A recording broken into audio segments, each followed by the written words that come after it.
Hello दोस्तों, welcome to my channel बाज़ार की बात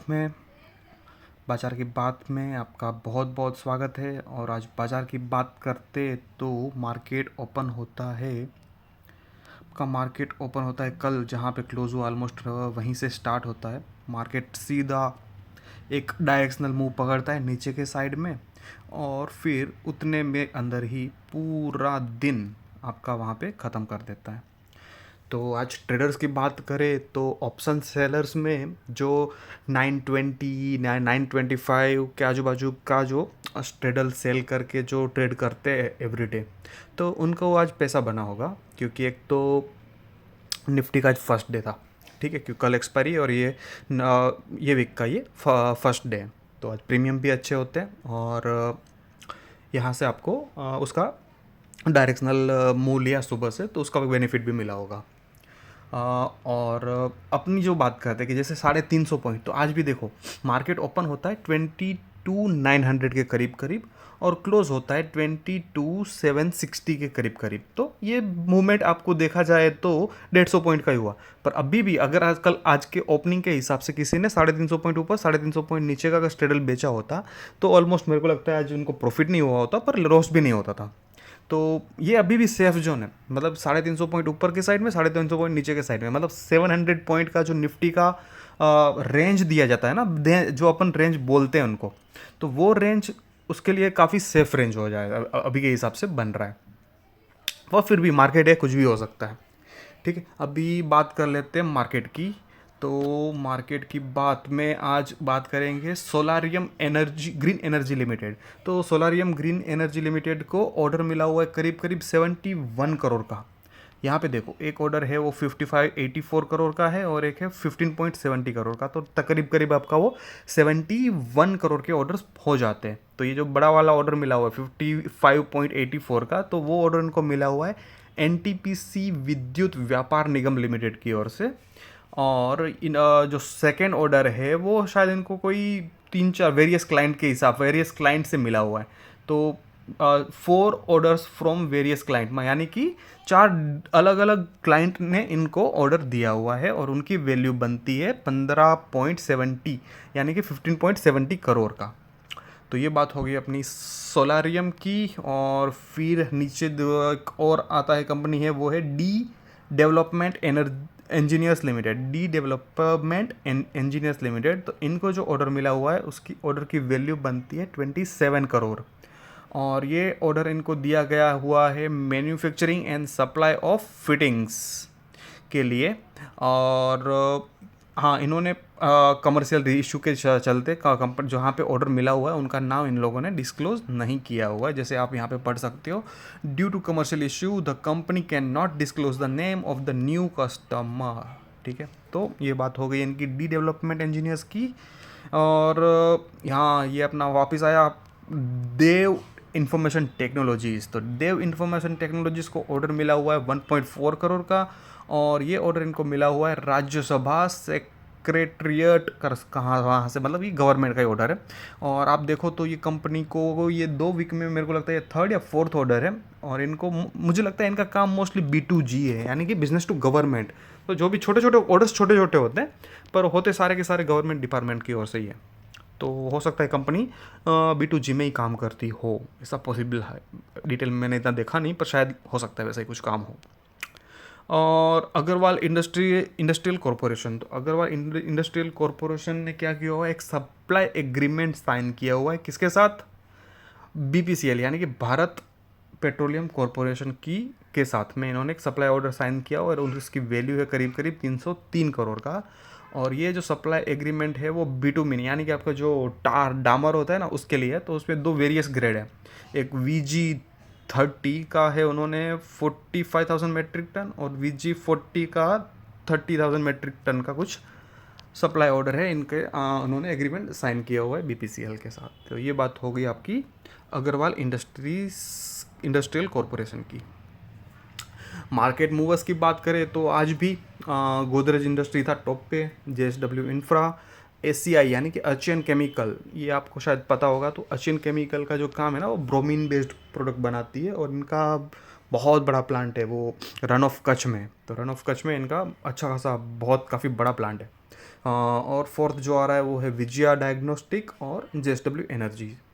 तो ये हो गए आपके टॉप गेनर्स। और टॉप लूजर्स की बात करें तो टॉप लूजर्स में आता है काइंड, M&M और असाही इंडिया, अनंतराज और सायरमा। तो यहाँ पे आपको देखो तो गेनर्स होते 140 और लूजर्स है 360। मतलब तीन, एक गेनर के पीछे तीन लूज़र है। मतलब कल जो था वहाँ पे गेनर्स ज़्यादा थे और लूज़र्स कम थे। वह एक लूज़र के सामने तीन गेनर था कल, और आज एक गेनर के सामने तीन लूज़र्स हैं। तो वापस देखो तो आज मार्केट में वापस थोड़ी वीकनेस दिख रही है, और मार्केट में वीकनेस दिख रही है, आपको निफ्टी में भी वीकनेस दिख रही है। और ये निफ्टी जो वीकनेस की बात है वो भी अपन करेंगे थोड़ी देर में। और मार्केट मूवर्स या जो 52 वीक हाई बनाने वाले स्टॉक्स है, तो 52 वीक हाई बनाने वाले स्टॉक्स में रेडिंगटन वापस आ गया, ठीक है।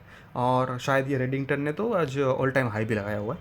उसके बाद है वो UPL जो भी लिस्ट में ये वीक में थे, और नारायणा हृदयालया। तो रेडिंगटन बहुत बार आया हुआ है, बहुत बार आया हुआ है, और मुझे लगता है रेडिंगटन को जो भी है इंडिया US रिलेशन के चलते इनको कुछ ना कुछ पब्लिक इस पे बेट ले रही है, ऐसा मेरे को लग रहा है। 52 वीक्स लो लगाने वाले स्टॉक्स में Tata communication, India mart, VIP industry, Cera and Procter and Gamble.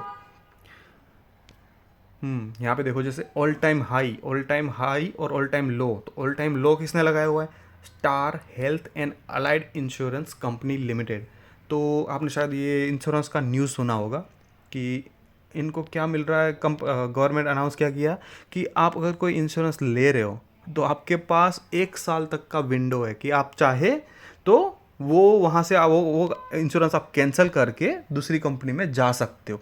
तो इस तरह का कोई तो रूल आया हुआ है, जो सीधी बात है कि इंश्योरेंस कंपनी के लिए अच्छा नहीं है। क्योंकि इंश्योरेंस कंपनी क्या करेगी, आपको उन्होंने कोई प्लान बेचा, ठीक है, आपने लिया, और आप समझ लो 8-9 महीने के बाद बोलते यार मेरे को ये अच्छा नहीं लगा, मैं कोई दूसरी कंपनी में चला जाता हूँ।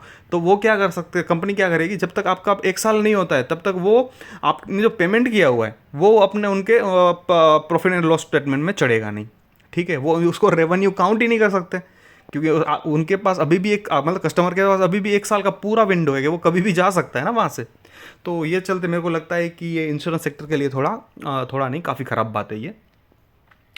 और ऑल टाइम हाई जैसे बात किया था रेडिंगटन ने, और रेडिंगटन को ऑल टाइम हाई लग रहा है बार बार, और 52 हाई में आ रहा था, और आज तो उन्होंने ऑल टाइम हाई लगाया हुआ है। तो उसका रीज़न यही लग रहा है कि मुझे जो इंडिया और US इन दोनों का कुछ तो जो ट्रेड सेटलमेंट बोलो या ट्रेड का जो अंडरस्टैंडिंग है वो बोलो, तो पब्लिक को लग रहा है, मुझे नहीं, मैं नहीं बोल रहा हूँ, जो पब्लिक को लग रहा है कि पब्लिक इसको पॉजिटिवली ले रहा है। जैसे आज EV की बात हो रही है, तो EV में क्या हुआ था कि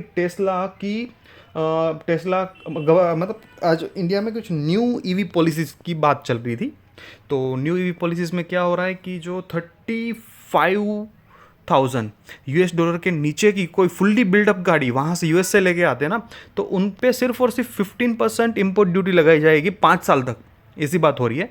पर हाँ, उसके लिए एक कंडीशन भी है कि उनको यहाँ पे इंडिया में $500 मिलियन का इन्वेस्टमेंट भी करना पड़ेगा। पर वो ठीक है, US के लिए, वो US कंपनी के लिए कोई बड़ी बात नहीं है, टेस्ला या दूसरी कोई भी बड़ी EV के लिए इतनी बड़ा इशू है नहीं, ठीक है। तो और ये रेडिंगटन को तो आपको पता ही है कि मोस्टली आईफोन का और इन सब का काम करती है। तो हो सकता है कि वो सब चीज़ को लेके पब्लिक इसको पॉजिटिवली ले रही हो।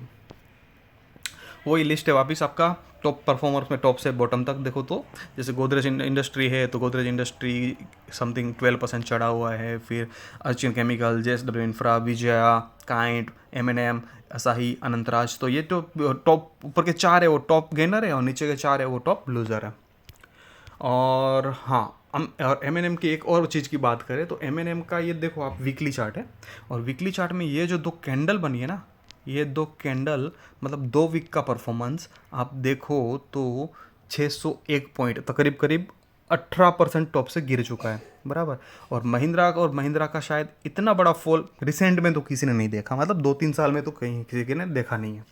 तो ये काफ़ी सिग्निफिकेंट फॉल है। पहले भी था, इतना बड़ा ही था, पर इतना बोल सकता हूँ हाईएस्ट फॉल है अभी तक का, ठीक है, ये रिसेंट टाइम का। तो ये बात हो गई आपकी महिंद्रा एंड महिंद्रा की। और बस बाकी तो टेस्ला के अभी आया करो तैयारी, टेस्ला आने की तैयारी हो रही है। और वैसे तो इस आज ऑटो में देखो ना, तो ऑटो अच्छे खासे गिरे थे। M&M देखो, फिर मारुति देखो, फिर Hyundai मोटर देखो, क्योंकि इन सब का अभी ईवी पोर्टफोलियो अच्छा खासा बन रहा है। टाटा का देखो।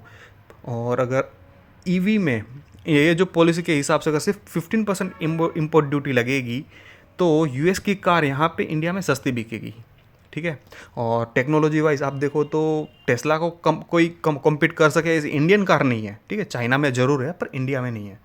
तो शायद इस यही डर था, और यही डर के चलते आज मार्केट ने ऑटो सेक्टर में अच्छी खासी बिकवाली हुई थी आज, ठीक है। तो ऐसे ही न्यूज़ और ये सब खबर के लिए बने रहे हमारे साथ, और ये चैनल को लाइक, शेयर और सब्सक्राइब कर दे। Thank you. बाकी तो मिलेंगे अभी मंडे, सैटरडे संडे छुट्टी है, नो मार्केट। पर हाँ, सैटरडे संडे का जो भी डेटा होगा, मतलब ऑर्डर्स का या प्रोडक्ट लॉन्च का, तो वो हम मंडे मॉर्निंग या फिर मंडे के थोड़ा लंबा वीडियो बन जाएगा, तो मंडे के वीडियो में भी वहाँ पे वो डिस्कस कर लेंगे, ठीक है। और बाकी यहाँ पे जो स्टॉक की बात किया हुआ है, वो अगेन मैं हर एक वीडियो में बोलता हूँ, वो सिर्फ और सिर्फ एजुकेशनल पर्पज़ के लिए है। तो आपका कोई भी ट्रेड डिसीजन हो, वो आप अपने फाइनेंशियल एडवाइज़र से पूछ के ही करें, ठीक है। Thank you, bye bye.